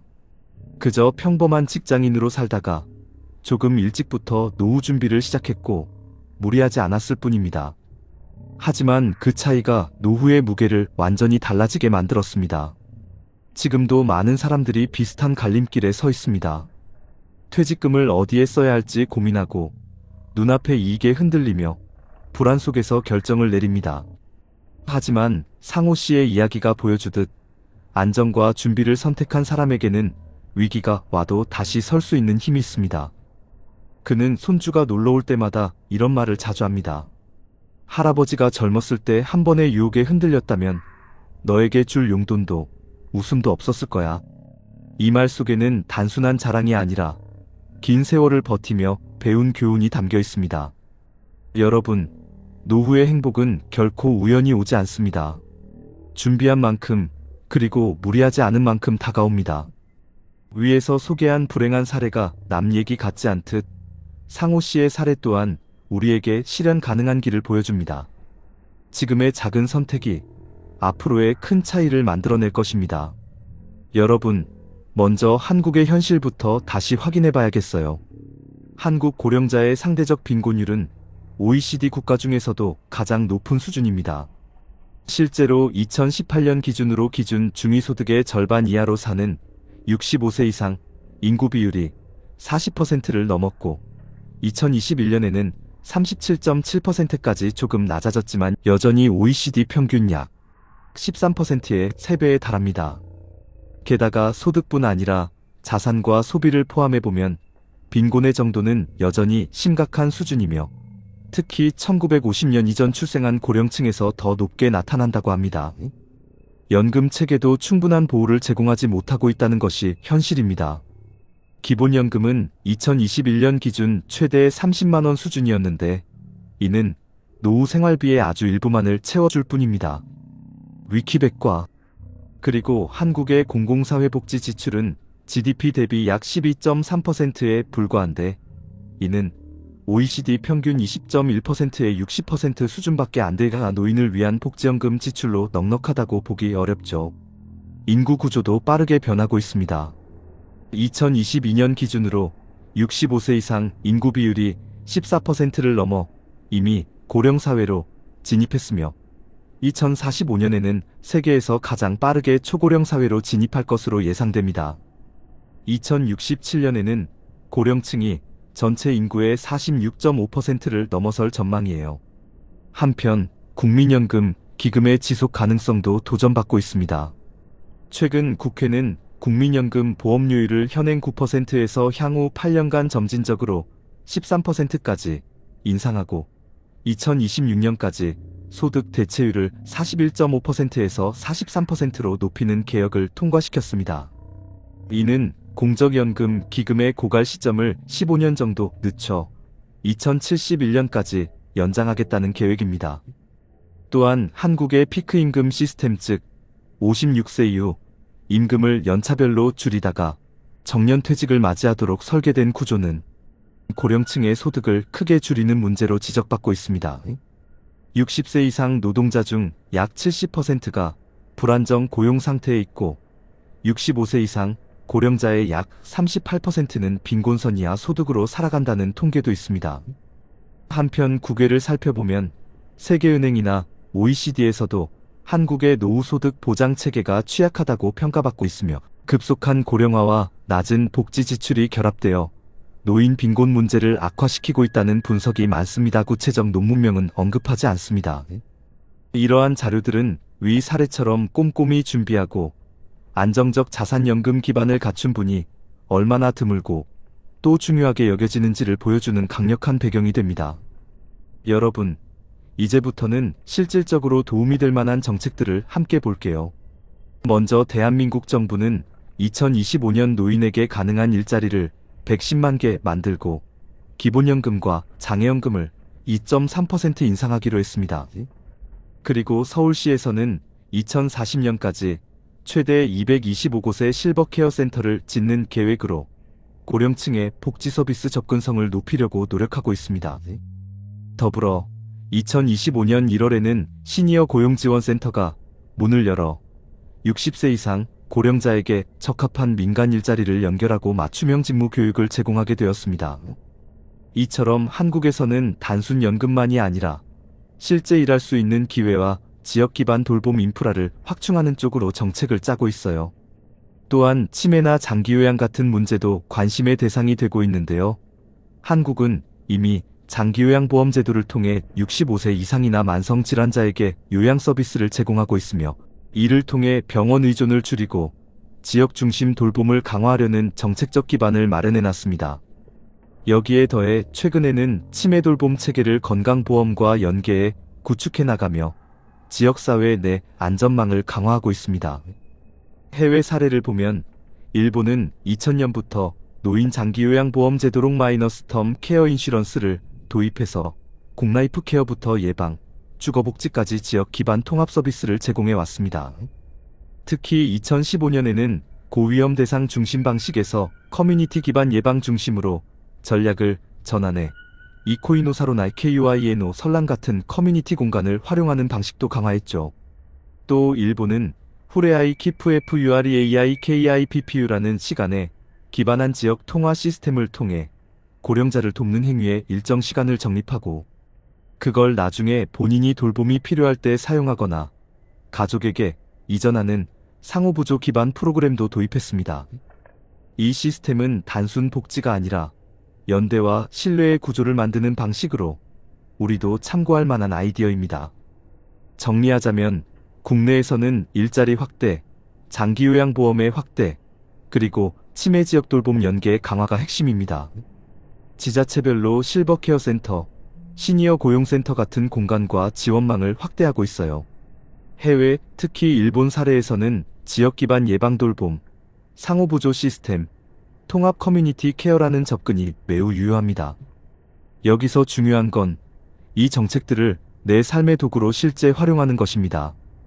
예를 들어 주민센터나 복지센터의 장기요양급여 절차를 문의해보거나 시니어, 일자리 정보를 꼼꼼히 챙기고 동네 커뮤니티 활동에 참여해 후레아의 키프 같은 상호지원 네트워크를 만들어보는 것도 좋습니다.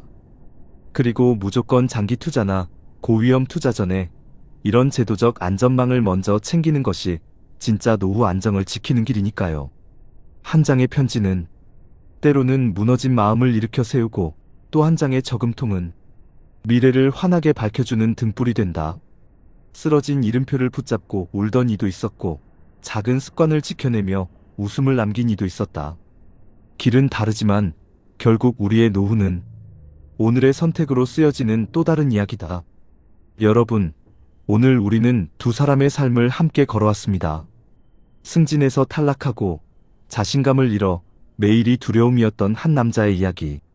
그리고 무리하지 않고 한 발짝씩 준비하며 평온한 노후를 맞이한 또 다른 남자의 이야기. 한 사람은 명단에서 이름이 빠진 순간 세상에서 가장 작은 존재가 되었고, 다른 한 사람은 이름표보다 자신을 먼저 믿으며 삶을 지켜냈습니다. 한 사람은 현실의 벽 앞에서 버티기조차 힘들어 눈물로 밤을 치새웠지만, 다른 한 사람은 작은 습관과 원칙을 지켜내며 손주에게 미소를 건넬 수 있었습니다. 여러분, 우리의 인생은 이 두 길 어디쯤에 놓여 있지 않을까요? 누구도 실패를 피할 수 없고 누구도 불안을 모른 척할 수는 없습니다. 하지만 어떤 태도로, 어떤 준비로 그 시간을 버티고 지나가느냐에 따라 우리의 내일은 전혀 다른 얼굴을 하고 다가옵니다. 오늘도 대한민국의 수많은 50대, 60대, 70대들이 같은 고민 속에 살아갑니다. 내일을 위해 지금 무엇을 해야 할까? 이 불안한 시대에 나도 행복한 노후를 맞을 수 있을까? 여러분, 답은 거창하지 않습니다. 버티는 힘, 스스로를 믿는 자존감, 그리고 작은 준비가 바로 해답입니다. 편지를 남긴 아버지가 아들에게 말했듯 명단에서 빠져도 인생에서 빠지지 마라. 그리고 평생 검소함과 원칙을 지켜온 또 다른 남자가 말하듯 돈은 방편이고 내가 목적이다. 이 두 문장은 우리가 지금부터 붙잡아야 할 지혜가 아닐까요? 여러분, 이제 우리의 선택이 중요합니다. 눈앞의 유혹과 불안에 흔들려 후회로 가득한 노후를 맞을 것인지, 아니면 지금부터라도 작은 준비를 이어가며 당당하고 따뜻한 노후를 만들어갈 것인지, 우리는 여전히 선택할 수 있습니다. 그리고 그 선택은 멀리 있는 것이 아니라 내일 아침을 어떻게 시작할지, 오늘 하루를 어떤 마음으로 마무리할지에 달려 있습니다. 마지막으로 여러분께 이런 말씀을 드리고 싶습니다. 행복한 노후는 어느 날 갑자기 주어지지 않는다. 매일의 습관과 작은 다짐이 모여 마침내 나와 가족을 웃게 만드는 가장 큰 선물이 된다. 오늘 제가 전해드린 두 사람의 이야기가 여러분의 내일을 다시 바라보게 하는 거울이 되었기를 바랍니다. 여러분, 우리의 인생은 아직 끝나지 않았습니다. 그리고 지금 이 순간, 우리의 선택이 사랑하는 가족과 나 자신에게 가장 큰 희망이 될 수 있습니다. 여러분, 이제는 우리의 차례입니다. 오늘 이 영상을 보신 여러분의 작은 실천 하나가 내일의 눈물을 웃음으로 바꿀 수 있습니다. 지금 이 순간, 나 자신을 믿고 준비하고 다시 걸어가 봅시다. 그 길 끝에서 분명 우리는 더 따뜻하고 빛나는 노후를 만날 수 있을 겁니다.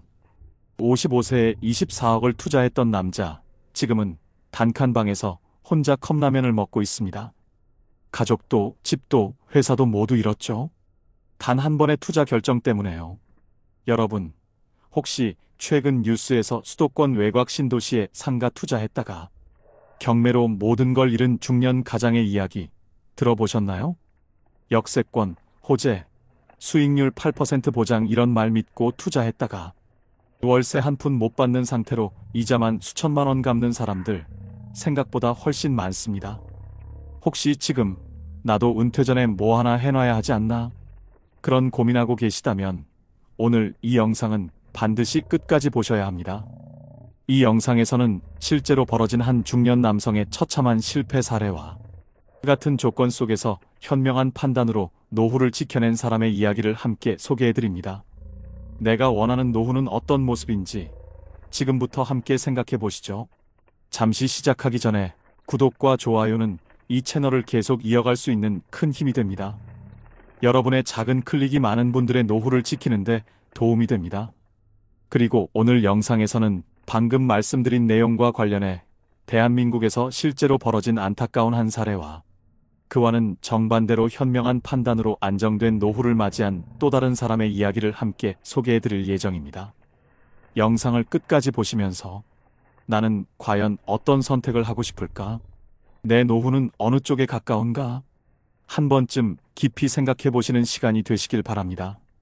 박종만 씨는 올해 61살입니다. 인천 서구에서 28년간 금속 부품 공장을 운영해온 그는 2023년까지는 누구보다 성실한 가장이자 사장으로 불렸습니다. 두 아들을 대학까지 보내고 외벌이로도 월급 밀린 직원 없이 회사를 지켜온 사람입니다. 하지만 2024년 초 그는 돌이킬 수 없는 선택을 하게 됩니다. 부동산 중개업을 하던 후배의 권유로 김포 신도시에 들어서는 상가 건물을 세 채 분양받게 된 겁니다. 김포 골드라인이 연장되고 여기 생기면 여기 상가는 무조건 대박이야 라는 말이 결정적이었습니다. 그는 당시 퇴직금을 포함해 현금으로 가지고 있던 4억 원을 계약금으로 쓰고 나머지 19억 원을 대출로 채웠습니다. 월 이자만 900만 원이 넘었습니다. 하지만 박 씨는 걱정하지 않았습니다. 분양사 측이 제시한 자료에 따르면 임대 수익은 매달 2천만 원 이상, 세금과 이자를 내고도 충분히 남는 장사라고 생각했습니다. 분양 계약서를 쓰던 날, 박 씨는 웃으며 이렇게 말했습니다. 이제 진짜 노후가 편해지겠구나.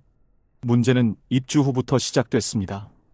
2024년 여름 상가는 준공 승인을 받았지만 임차인은 나타나지 않았습니다. 인근에는 비슷한 상가 건물들이 우후죽순 들어섰고 김포 골드라인 역 개통은 예상보다 지연되었습니다. 박 씨는 처음엔 기다렸습니다. 연말쯤이면 문의가 오겠지. 하지만 석 달이 지나도 상황은 나아지지 않았습니다. 주변 상가 주인들도 하나둘 발을 빼기 시작했고 공실률은 12%를 넘겼습니다.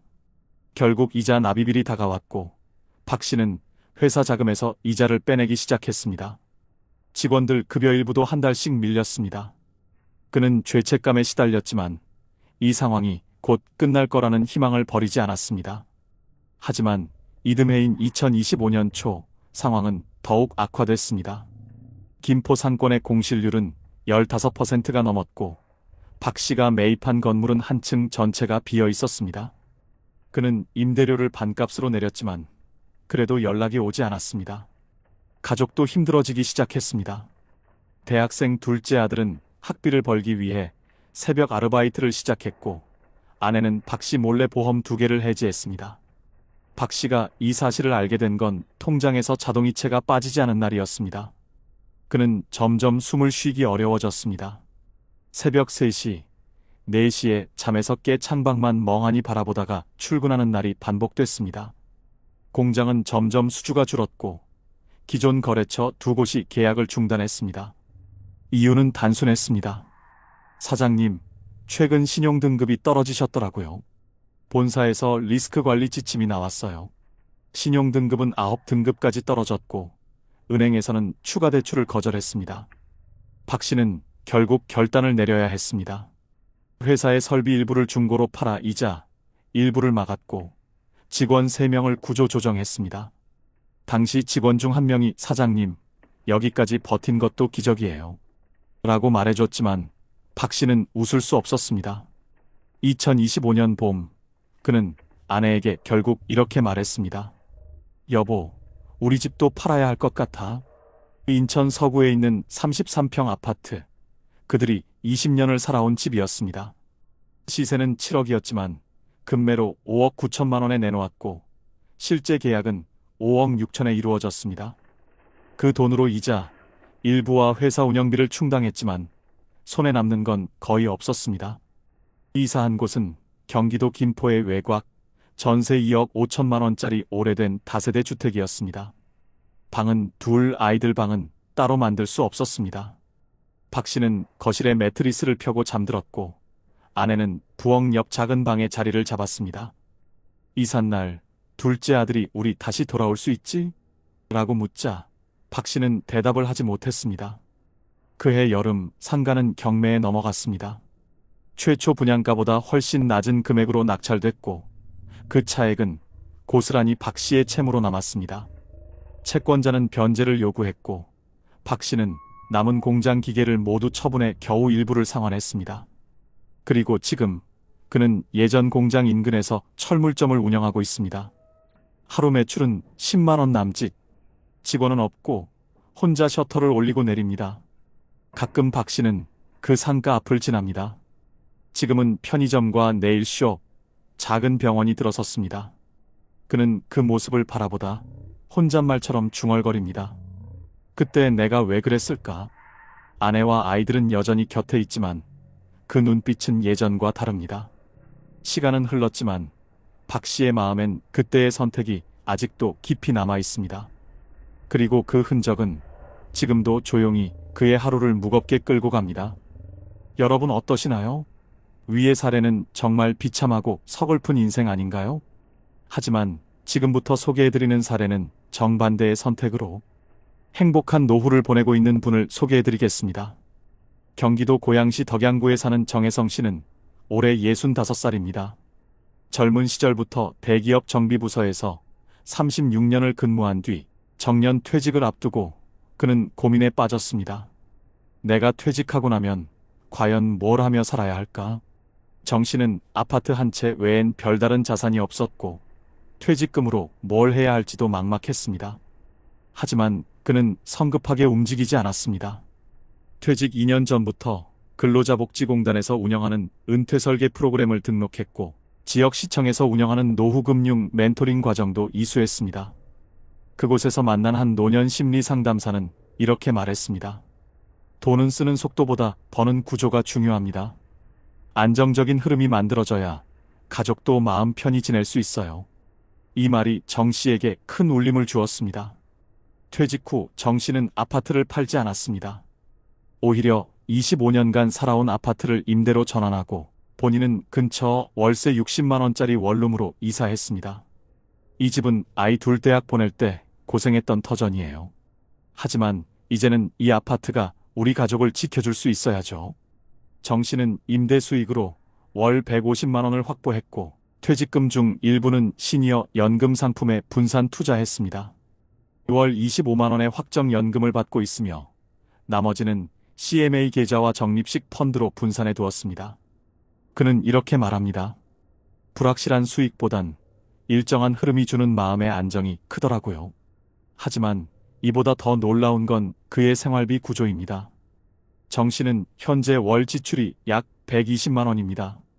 원룸 월세, 공과금, 식비, 취미활동비까지 포함된 수치입니다. 그는 절대 절약만 하며 사는 게 아닙니다. 매주 도서관에 가서 글쓰기 수업을 듣고 한 달에 한 번은 친구들과 개모임을 합니다. 돈 안 드는 행복이 참 많아요. 여기저기 다녀보니 결국 사람과 취미가 남더라고요. 그는 외출할 때 항상 가계부를 손에 들고 다닙니다. 지출은 앱으로 관리하고 일주일 단위로 점검합니다. 예전 직장 동료들이 아직도 그렇게 사냐? 고 웃지만 정 씨는 그게 삶을 지키는 최소한의 장치라고 말합니다. 2025년 봄, 그는 자신보다 5살 어린 후배의 전화를 받았습니다. 형, 나 신도시에 상가 하나 분양받았는데 이자 감당이 안 돼. 정 씨는 말없이 한참을 들었습니다. 그리고 그 후배에게 이런 말을 했습니다. 나는 돈을 벌려고 하지 않았어. 내가 가진 걸 오래 지키고 싶었을 뿐이야. 그는 매일 아침 5시에 일어나 동네 공원을 걷고 아침 8시엔 근처 도서관 열람실로 향합니다. 낮에는 동네 복지관에서 자원봉사를 하고 주말엔 아이들과 함께 시간을 보냅니다. 첫째는 결혼해서 외국에 있지만 매주 영상 통화를 한다고 합니다. 둘째는 결혼 준비 중인데 아버지처럼 살고 싶다고 말합니다. 정 씨는 현재 노후 만족도 조사에서 상위 1%에 해당합니다. 지자체에서 운영하는 성공적인 노후 사례 공유회에도 패널로 참여했고 그의 일상은 지역신문에 소개되기도 했습니다. 무엇보다 그는 노후의 가장 중요한 건 소득 흐름, 건강, 관계라고 말합니다. 이 세 가지 중 어느 하나라도 놓치지 않기 위해 투자 대신 구조, 소비 대신 기록, 관계 대신 실천을 택했습니다. 그는 지금도 매달 노인복지센터의 상담 프로그램을 후원하고 있고 퇴직 후 5년이 지난 지금 이렇게 말합니다. 욕심을 줄였더니 관계가 남더군요. 소비를 줄였더니 시간이 생기더군요. 그리고 무엇보다 내가 나를 지킬 수 있게 되었어요. 이 말이 끝나자 기자였던 인터뷰어는 말없이 고개를 끄덕였습니다. 정혜성 씨의 선택은 화려하지 않았지만 그는 오늘도 변함없는 평온 속에서 하루를 시작하고 있습니다. 정 씨의 하루는 매우 규칙적입니다. 오전엔 걷기, 독서, 상담센터에서 자원봉사, 오후엔 집 근처 복지관에서 글쓰기 교실을 지도하고 저녁엔 본인이 작성한 가계부를 점검합니다. 그는 매달 첫째 주 토요일이면 꼭 지출 없는 하루를 실천합니다. 소비가 없던 날 오히려 삶이 가볍더군요. 그가 웃으며 한 말입니다. 정 씨는 퇴직 이후 가장 잘한 결정이 무엇이냐는 질문에 이렇게 답합니다. 상가도 주식도 코인도 손대지 않은 것.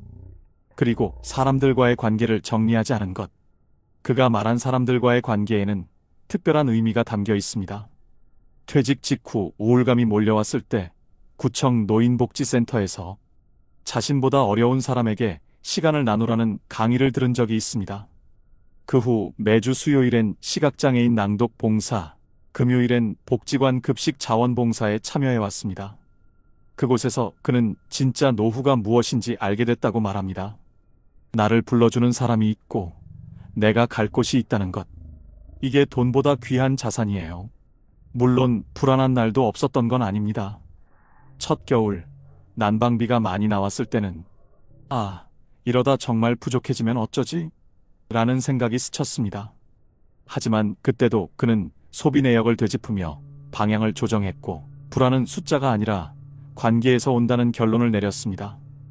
2025년 가을 정혜성 씨는 작은 메모장을 하나 들고 병원에 들렀습니다. 정기 건강검진 결과를 듣기 위해서였습니다.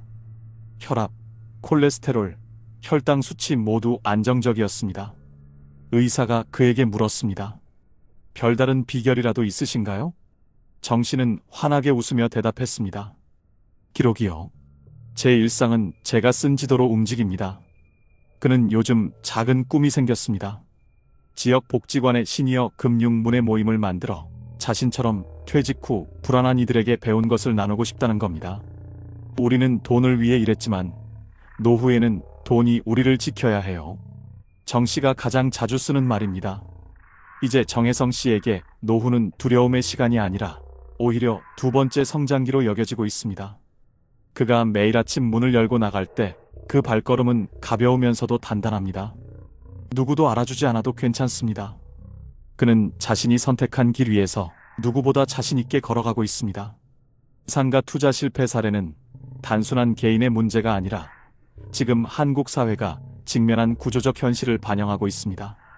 특히 신도시와 역세권 상가에 몰리는 기대 심리는 오히려 집단 착시를 불러일으키고 있다는 지적도 많습니다. 한국부동산원에서 발표한 자료에 따르면 2025년 기준 수도권 신도시 상업용 부동산의 평균 공실률은 14.2%에 달했으며 이는 3년 전보다 4.5%p 이상 상승한 수치입니다. 특히 지하철역 반경 500m 이내, 이른바 역세권 상가의 경우에도 공실률이 평균 11%를 넘겼고 경기 북부권 신도시에서는 이 수치가 17%까지 치솟은 지역도 있었습니다. 이러한 문제의 가장 큰 원인 중 하나로는 선분양 후수요 구조가 꼽힙니다. 신도시 개발 과정에서 공급이 먼저 이뤄지고 실제 상권이 형성되기까지 시간이 상당히 소요되는데 투자자들은 역개통 시점과 입주민 증가만을 보고 너무 앞서 나간다는 분석입니다. 특히 임대 수익률을 과도하게 부풀려 분양하는 방식이 여전히 존재하며 이에 따라 수익 실현이 되지 않을 경우 높은 레버리지 구조는 즉각적인 위험 요소로 작용하게 됩니다. 해외에서도 이와 유사한 현상은 발견됩니다. 미국 상업부동산연구협회의 2023년 보고서에 따르면 개발 초기의 상업용 부동산 투자 실패율은 전체 상가 투자 중 약 36%에 달했으며 그중 65% 이상은 과잉 공급과 수요 예측 실패가 원인이었습니다. 또한 일본의 경우 수도권 외곽 상업지구에서 발생한 상가 공실률 상승으로 인해 신중한 자산 설계 가이드라인을 정부 차원에서 마련한 바 있으며 노년층에 대해서는 일정 금액 이상의 투자에는 의무적인 금융교육 이수제를 도입하기도 했습니다. 한국의 경우 아직 노후 자산관리 및 고령층 대상 상가 투자 리스크에 대한 공적 보호장치가 충분히 마련되어 있지 않습니다. 현재 대부분의 시니어 투자자들은 자신이 직접 정보를 수집하거나 분양 상담사나 지인의 소개에 의존해 결정을 내리는 구조입니다. 문제는 이러한 투자 정보가 수익 기대 중심으로 편향되어 있다는 점입니다. 실제 한 시민단체가 발표한 상가 분양 설명 자료 50건을 분석한 결과 90% 이상이 역세권, 수익률 보장, 확정 임대라는 표현을 반복적으로 사용하고 있었으며 공실 가능성, 경쟁 상권 등에 대한 설명은 대부분 누락되어 있었습니다. 특히 고령층 투자자일수록 안정성보다 단기 수익성에 더 매몰되는 경향이 있다는 연구도 존재합니다. 유럽연합소비자보호위원회에서 시행한 2022년 금융심리 보고서에 따르면 퇴직 후 5년 이내의 연령대가 위험성이 높은 투자 상품에 더 과감하게 투자하는 비율이 가장 높았고 이들의 상당수가 정보 부족보다는 확신과 자기 과신에 의한 선택이었다고 분석하고 있습니다. 다시 말해 실패는 정보 부족의 문제가 아니라 객관적인 판단을 흐리게 만드는 확신에서 비롯된다는 점입니다. 더불어 한국의 중장년층은 부동산을 통한 노후 설계를 선호하는 비율이 지나치게 높다는 점도 문제입니다. 2024년 한 여론조사 기관의 발표에 따르면 50세에서 69세 사이 응답자 중 73%가 퇴직 이후 상가나 부동산 임대 수익을 통해 생활비를 충당할 계획이라고 응답했으며 실제로 임대 수익으로 생활 가능한 자산 규모를 확보한 경우는 전체의 18%에 불과했습니다. 이는 준비와 계획이 아닌 기대와 추측에 의한 노후 설계가 많다는 것을 보여주는 단적인 예입니다. 한편 상가 투자에서 가장 흔히 간과되는 점 중 하나는 임대 수익률과 실제 운영 비용 간의 괴리입니다. 많은 분양 홍보 자료에는 월 수익만 강조되어 있지만 실제로는 관리비, 세금, 유지보수 비용, 공실 리스크까지 감안할 경우 수익률은 절반 수준까지도 떨어질 수 있습니다. 예를 들어 분양 당시 제시된 연 수익률이 7%였다 하더라도 공실이 두세 달만 지속돼도 실질 수익률은 3% 이하로 급락하며 대출 이자를 감당하지 못하는 구조로 전환되기 쉽습니다. 해외에서도 이와 같은 경고는 반복되어 왔습니다.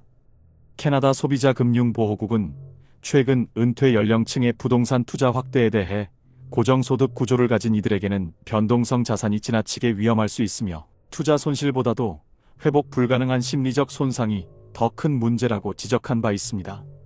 또한 호주 고령자 자산관리협회는 퇴직자일수록 투자보다는 현금 흐름 중심의 방어적 포트폴리오를 구성해야 하며 부동산은 그 중에서도 가장 신중해야 할 자산군이라고 권고하고 있습니다.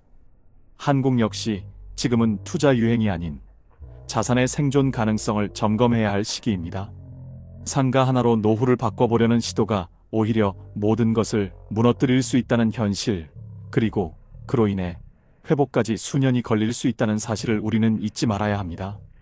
이처럼 상가 투자로 인해 무너지는 삶을 막기 위해서는 단순한 경고가 아니라 구체적인 대안과 체계적인 제도적 장치가 반드시 병행되어야 합니다. 무엇보다 개인이 감당하기 어려운 정보 비대칭 문제를 줄이기 위해 공공기관의 개입과 가이드라인 제공이 더욱 적극적으로 이뤄질 필요가 있습니다. 현재 대한민국에서는 일부 지자체에서 노후 자산 관리를 위한 무료 재무설계 프로그램과 교육과정을 운영하고 있는데 서울시의 시니어 재무설계 클리닉은 60살 이상 시민을 대상으로 은퇴자금 진단, 연금 설계, 부동산 운용 전략 등을 무료로 제공하며 매년 약 3,000명 이상이 참여하고 있는 실효성 있는 프로그램 중 하나입니다. 또한 대전시의 5060 미래설계 아카데미는 50대 이상 중장년층을 위한 맞춤형 교육 프로그램으로 단기 강의부터 심화 컨설팅까지 연계되어 있어 참가자들 사이에서 실제 투자 방향이나 자산 운용 방식의 변화를 일으킨 사례가 보고되고 있습니다. 인천광역시는 시니어 금융생활학교를 통해 금융 피해 예방과 안정적인 노후 재무 구성을 돕고 있으며 전라북도 익산시는 노인복지관과 연계해 노후 설계 1:1 자산관리 코칭을 제공하고 있습니다.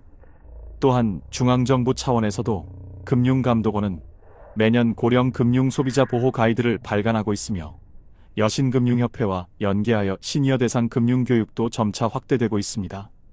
그러나 여전히 홍보 부족과 접근성 문제로 실수요자에게 도달하지 못하는 경우가 많다는 점에서 지역 사회 차원의 보완이 필요한 실정입니다. 이와 관련해 해외 사례도 눈여겨볼 필요가 있습니다. 일본의 경우 고령자 부동산 투자관리법을 통해 65살 이상 고령자가 일정 금액 이상의 부동산을 매입할 경우 의무적으로 제3자 전문가의 리스크 평가와 상담을 거치도록 법제화하고 있습니다. 이 제도는 부동산 사기 피해를 줄이는 동시에 투자자의 심리적 결정에 제동을 걸 수 있도록 돕는 역할을 하고 있습니다. 또한 캐나다는 고령자 금융 피해 방지를 위해 시니어 인베스트먼트 보호 네트워크를 구성해 일정 나이 이상의 투자자가 고위험 투자 계약을 체결하려 할 경우 금융사가 일정 기간 유예를 두고 추가 설명 및 위험 평가를 수행하도록 법으로 명시하고 있습니다. 우리나라도 고령층의 경제적 자립과 금융 안전망 강화를 위해 이러한 제도를 참고할 필요가 있습니다. 특히 상가 투자를 포함한 부동산 투자 시 금융기관이 고령자의 연령, 소득 구조, 기존 부채 수준 등을 고려한 사전 상담과 적정성 평가를 의무화하는 제도는 시급히 도입될 필요가 있습니다. 더불어 자녀나 가족 간에 이루어지는 투자 권유나 동참에 대해서도 정서적 의존 관계를 악용한 구조로 이어지지 않도록 윤리 가이드라인을 마련해야 합니다. 그리고 개인 차원에서도 꼭 실천할 수 있는 작은 변화들이 필요합니다. 먼저 투자 결정을 하기 전에 반드시 제3자와 상의하는 습관을 갖는 것이 중요합니다. 지자체의 재무상담센터, 노인복지관 혹은 공공기관의 금융상담센터를 활용하면 무료로 객관적인 조언을 받을 수 있으며 상담 내용은 대부분 비공개와 비상업적 기준을 따르기 때문에 신뢰할 수 있습니다. 둘째, 지금 거주하고 있는 자산이나 현금 흐름을 중심으로 내가 당장 움직이지 않아도 되는 자산 구조를 먼저 설계해보는 것이 좋습니다. 소유보다 흐름이 중요하다는 인식이 필요합니다. 셋째, 자산을 운용하는 것이 아닌 유지하고 보호하는 것을 목표로 설정하는 것도 중요합니다. 대부분의 고령층이 범하는 실수는 한 번에 해결하려는 선택입니다. 그러나 노후는 길고 소비는 계속되기 때문에 지속 가능한 작은 수입 흐름이 훨씬 더 강력한 보호막이 될 수 있습니다. 특히 수도권이 아닌 지방 소도시나 농촌 지역의 경우 고령층이 정보 접근에서 더 큰 어려움을 겪고 있다는 점도 간과해서는 안 됩니다. 대부분의 공공금융교육이나 재무설계 프로그램이 대도시 중심으로 이루어지고 있고 디지털 환경에 익숙하지 않은 세대일수록 신청 절차나 정보 수집에서 소외되기 쉽습니다. 이에 따라 지역 복지관이나 주민센터 차원에 찾아가는 금융상담, 이동상담버스, 노인 전용 금융간호사 제도 같은 커뮤니티 기반의 맞춤형 프로그램 도입이 절실하다는 지적도 나옵니다. 이미 영국에서는 지방 고령자들을 위한 모바일 머니 어드바이저 서비스가 운영 중이며 상담사가 집으로 직접 찾아가서 연금, 부동산, 의료 관련 재무 상태를 점검하고 조언하는 시스템이 효과를 보고 있습니다. 한국도 이러한 모델을 참고하여 고령층 눈높이에 맞는 서비스 설계를 고민해야 할 시점입니다. 작은 변화들이 모이면 우리는 노후를 바꾸는 큰 흐름을 만들 수 있습니다. 지금이 바로 그 출발점입니다. 물 한 그릇을 나누던 그날처럼 따뜻함 하나면 우리는 다시 일어설 수 있습니다. 여러분, 오늘 영상에서 보신 것처럼 비슷한 출발선에서 시작했지만 전혀 다른 노후를 맞이한 두 사람이 있었습니다. 한 사람은 노후의 고독과 가난 속에서 하루하루를 버텨내고 있고 다른 한 사람은 작지만 단단한 준비 덕분에 평온한 하루하루를 살아가고 있죠. 무엇이 그 갈림길을 만들었을까요? 그 차이는 아주 작은 선택들이었습니다. 돈을 다 쓰고 난 뒤에야 후회하는 소비보다 미리 나눠서 아껴 쓰는 습관, 남들에게 보이기 위한 투자보다 내 삶에 꼭 필요한 준비.